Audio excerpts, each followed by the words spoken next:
Okay, we have a double-decker update this week. Hello, I'm Charles, and I go by the round mound of Zepbound. Welcome to my week 70 and 71 updates. When I gave you my last update, I completed week 69 with a weight of 198.7. I had a goal at the time to give the every other week injection schedule another go and mix it in with a every other week workout schedule. So let's see how I did on this endeavor. I weighed in as much as I could the first week to keep track of any fluctuations.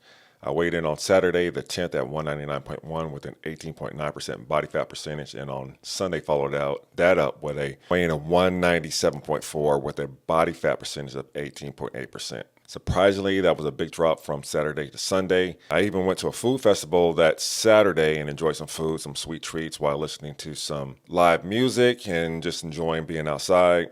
And then on Sunday was Mother's Day that day.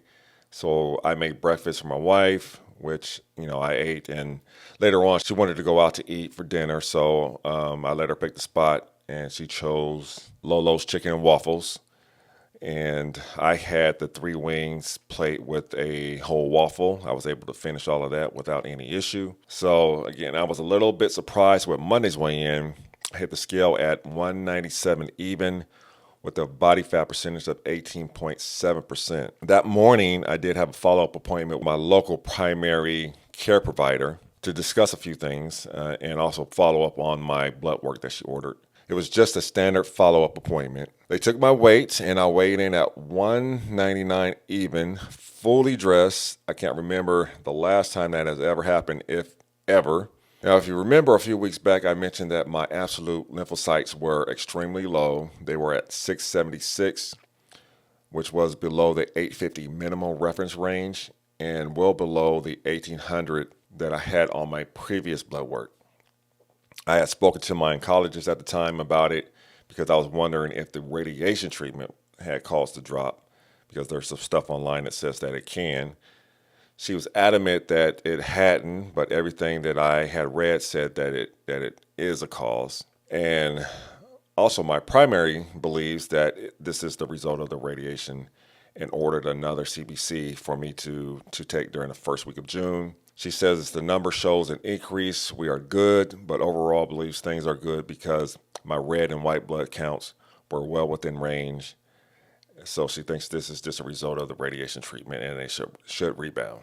I spoke to her about a few other things while I was there. The medical assistant took my blood pressure and it was 100 over 62. And that kind of shook on me, and I told him that's normal for me. So he wanted to take it again. I told him it was usually between 105 to 107, but it's not unheard of for me to be close to 100 or at 100. So he ran it again, and this time it was 97 over 62. And that reminded me to talk to the provider about my fainting incident a few weeks back, and if there was anything that I could do to get my blood pressure up. That's kind of weird, right? The stage 2 hypertension guy is now asking how we can get his blood pressure up. She said there isn't really any medication that she can give me. I would have to go through some exhaustive testing with the cardiology department or whatever.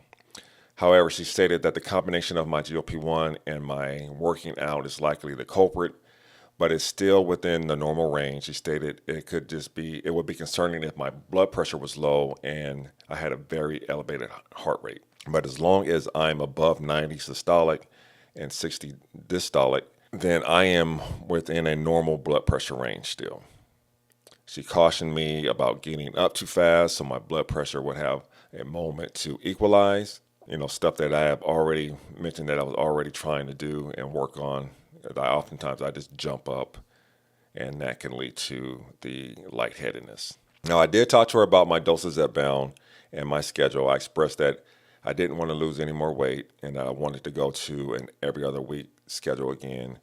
And she was fine with that. She suggested that I drop down to a lower dose, and that started a conversation about food noise control and how I would feel better if I had food noise control at least every other week, whereas dropping down would likely cause it to come back full time. As a result, we will stay on 10 and try every other week and adjust as needed. That's what we agreed to, and I could adjust down to a smaller window. And then the last thing I talked to her about was my tailbone. The last few months I have really been struggled with this pain while sitting. I got some special pillows to try to alleviate the pressure. I don't know if this is weight loss related or an old football injury. I did have a fracture of my coccyx bone, a hairline fracture back when I played, and they found that during my exit exam, leaving the program, graduating, and whatnot. So I was wondering if the weight loss caused it to be more exposed. The weight loss and the Ozempic butt, I should say. Anyway, she ordered an x-ray and some physical therapy for me. I'll see what comes from that. I then flew to Reno right after that appointment. I was there from Monday afternoon until Wednesday night.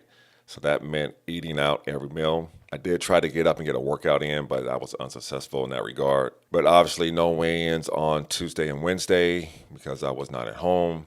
I did weigh in on Thursday, and I was expecting a bump due to the traveling and eating out the few days prior, and the scale did not disappoint. I slid in at 199.5, so that is a 2.5 pound gain from Monday's 197. My official weigh-in for the week was on Friday, May 16th, and surprisingly, I was up another pound, tipping the scales at 200.5 with a body fat percentage of 19%. My blood pressure was measured at 97/60 again, and that weigh-in means that I increased my weight from Monday to Friday by 3.5 pounds. Not a bad thing because I think 200 is my sweet spot right now. I also kind of expected it because I hadn't worked out for 2 to 3 weeks at that point to try to prevent going into a severe caloric deficit. And that 200.5 pound weigh-in means I gained 1.8 pounds from my previous week's official weigh-in. As I went through Friday into Saturday, I could feel a lot of the control slipping away in terms of food noise. It was getting a little louder, but I was expecting that because it usually starts to get a little louder on Thursday or so, the day before I would normally take my shot on Friday. So now it just becomes a matter of controlling it and offsetting it with workouts during my non-injection week. You know, food noise for me is an insatiable craving for sugar.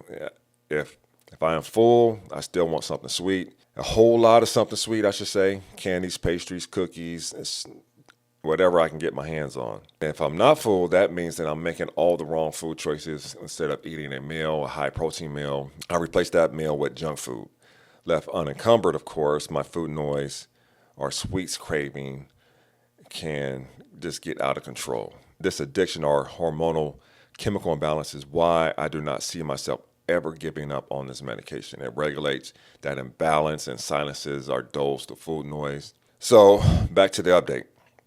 My wife and I wanted to get out of the house, so we headed out to Grand Canyon West to catch the views and experience the Skywalk Bridge there. I've been to the South Rim a few times, but this was our first experience at the Western Rim.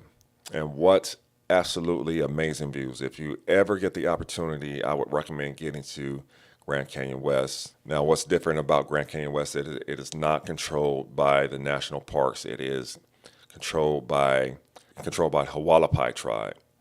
And there's some things there that you can see related to the tribe. Really interesting view, really great views, and some other activities that you can partake in.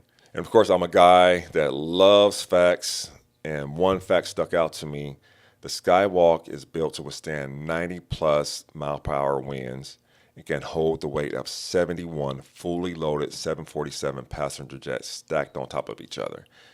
That is amazing engineering. Now, there was one location called Guana Point where there's this formation of jagged and slick rocks, which you can climb to an additional 100 feet or so above, so you can get an even more amazing view. And that puts you about 4,700 feet above sea level.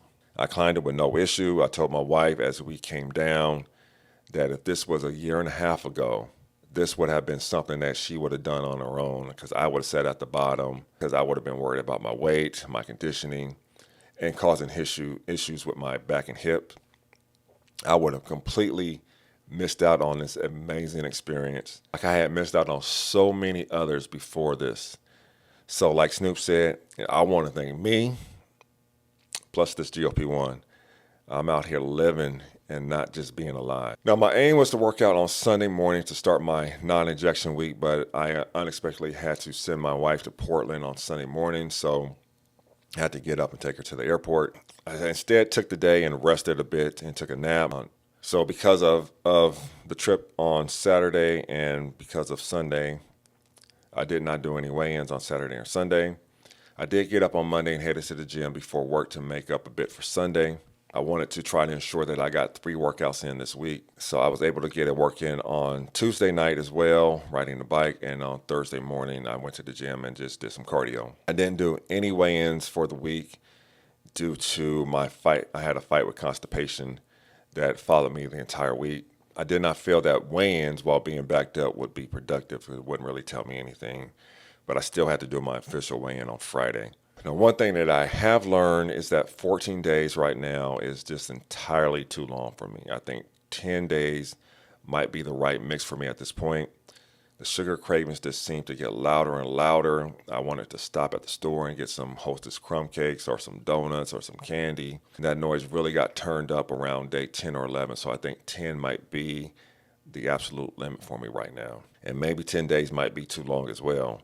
What I do know for certain is that 7 days isn't long enough. I took my injection last night, which was Thursday, and that's how bad things got for me. I couldn't wait until the morning to do my injection. I had to take it Thursday night, and I'm already feeling the effects of it. I'm feeling good. I just wanted to get that party started early. So based on a 10-day schedule, that will put me on the night of June 1st for my next injection.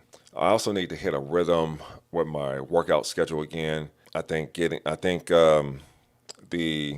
radiation treatment, getting up in the morning and trying to navigate all of that just got me out of the rhythm. And now I'm just feeling fatigued. It's hard for me to get up in the morning to hit the gym before I work out. I have reached out to IVM to schedule an appointment to try to see about introducing lipotropics and B12 into my routine. So we'll see how that goes. So to summarize my update, I have gained 3.9 pounds since I gave my last update. I went from 198.7 to 202.6. Some of that can be attributed to constipation that I'm dealing with this week. I discussed before that if my scale has my body fat percentage above 19.1 or 19.2%, then I can tell that I'm holding on to stuff. And after getting consistent body fat percentages of 18.8 to 19% during week 70, I suddenly got a measurement of 19.5% this morning. In fact, each of my last Friday weigh-ins were 19% even.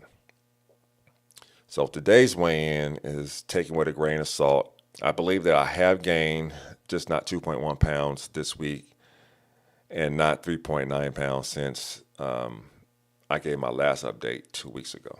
My blood pressure this morning was 103/61. I am 6'2", so my BMI is 26 even, which is down from 40.5 when I started. I started at 315 back on January 12th of 2024. And I am down 112.5 pounds, which represents a 35% loss from my starting weight. I am also down 155.4 from my highest weight in 2015, which represents a 43.4% loss. So that is my update. If you haven't already done so, please hit that like and subscribe button.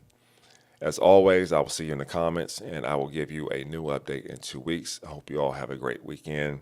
Enjoy the holiday. Thank you.